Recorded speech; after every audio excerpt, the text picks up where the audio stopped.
Outros filósofos entenderam que era possível reconciliar ciência, filosofia e religião, ou racionalidade e fé. Santo Agostinho, Pedro Belar de São Tomás de Aquino fizeram esforço no sentido de tentar mostrar a possibilidade de junção entre a razão e a fé. Toda a escolástica medieval pretendia isso. Abelardo, porém, como um precursor do racionalismo, dizia que em todas as posições controvertidas da teologia e da fé, devemos recorrer à razão em última instância. A atividade racional deve estar em diálogo com a fé revelada. Na modernidade, em Hegel, por exemplo, o espírito ou Deus faz parte da natureza e se encarna na história.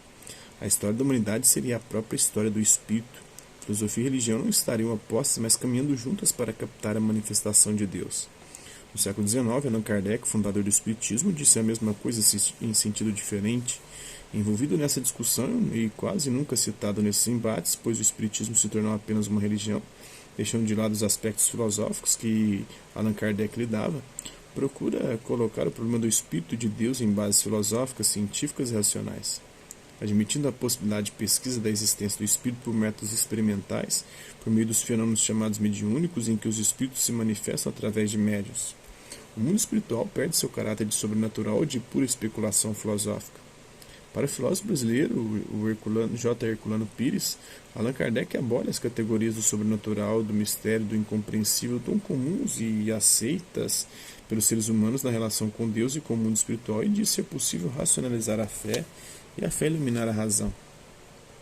É interessante notar que no século XX também houve tentativas de reconciliar razão e fé, e muitos desses pensadores colocaram em debate o próprio limite do conhecimento científico. Para tais pensadores, a ciência não é a única com o poder de explicar a realidade e produzir conhecimento.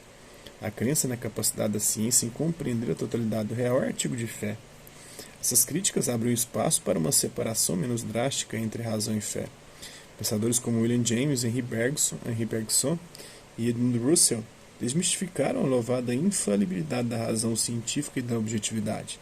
Para eles, o mundo da realidade é muito mais amplo do que o mundo acessível à pesquisa científica. É preciso fugir dos reducionismos do entendimento do real. Russell afirmava que a ciência objetiva tinha desprezado demais o conhecimento intuitivo das coisas e que, na sociedade europeia, houve um triunfo do conhecimento lógico-matemático, com o esquecimento das experiências vividas pelas pessoas como fonte de saber. Bergson, nesse sentido, constitui uma filosofia em que a intuição ganha lugar de destaque como forma de apreensão do ser. A razão é um tipo de inteligência que fragmenta o real, porque o fraciona, analisa, disseca. A intuição, que é a apreensão imediata do espírito, é uma forma de acesso à realidade muito mais completa e una. Para exprimir os dados da inteligência, fechamos a realidade em conceitos. Para exprimir os dados da intuição, usamos a imagem poética. O Teilhard de Chardin, também o Pierre Teilhard de Chardin, que viveu entre 1881 e 1955, foi religioso e paleontólogo francês, em um laboratório em 1926.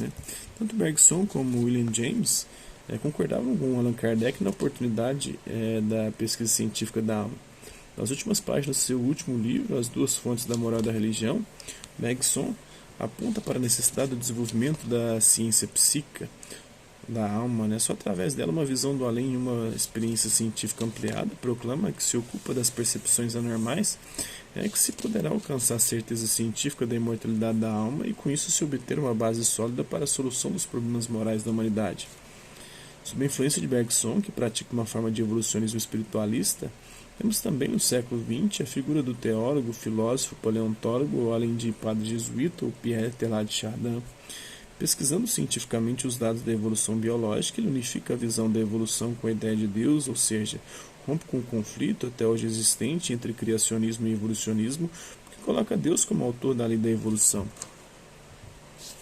Em todas essas contribuições aparece a ideia de que o real pode ser captado pela intuição, pela fé, pela razão, pela ciência, pela arte, pela filosofia, pela religião. Não há necessariamente oposição, mas há diferentes maneiras de se relacionar com o mundo e conhecê-lo. Utilizar apenas uma via e dizer que somente ela é o caminho seria reduzir demais a possibilidade das descobertas. Então, razão e fé, ciência e religião não são opostas, são apenas maneiras, atitudes da consciência para conhecer e captar a complexidade do real diferentes. É isso aí. Espero que vocês tenham gostado do vídeo. Quem curtiu, dá um like, quem não curtiu, dá um dislike. Se interessar pelo conteúdo do canal, só se inscrever, ativar o sininho e guardar os próximos vídeos e as próximas notificações. Hasta la vista, babies, e até a próxima.